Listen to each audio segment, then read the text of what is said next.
আমার স্বামী আজকে আমার ছোট বোনকে বিয়ে করে ডাইরেক্ট বাসায় নিয়ে এসেছে।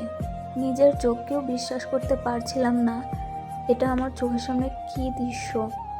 বুকের ভেতর আমার ফেটে যাচ্ছিল। কাউকে প্রশ্ন করতে পারলাম না যে তোরা এরকম করলি কেন। নিজের বোন নিজের বোনের সংসারটা ভেঙে দিল। আর আমার স্বামীর কথা কী বা বলবো। এতটা ভালোবাসার পরেও আমার ভালোবাসার ভেতরে কী এমন কমতি রেখেছে সে, যে ভালোবাসা খুঁজতে আমার বোনকে নিয়ে আসলো। অনেক প্রশ্ন মনের মধ্যে ঘুরপাক খাচ্ছিল। আমার স্বামীকে উদ্দেশ্য করে বললাম, তুমি তোমাকে আগেই বলতে পারতে যে আমাকে পছন্দ না। আমি তো হাসতে হাসতে চলে যেতাম। হঠাৎ করে আমাকে এরকমভাবে কষ্ট দেওয়ার অধিকার তুমি কোথায় পেলে? আমার বাচ্চা হয়ে গিয়েছে, এখন আমি কোথায় যাব? আমার বোন বলল, দেখ আপু, তুই আর আমি মিলেমিশে সংসার করব।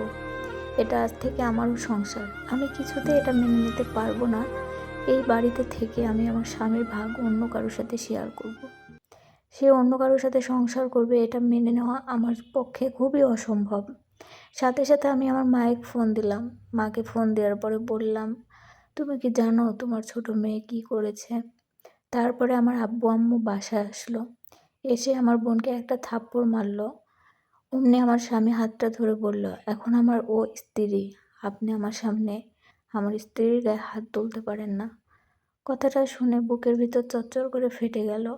এতদিন সে শুধুই আমার স্বামী, এখন সে অন্য কারো স্বামী।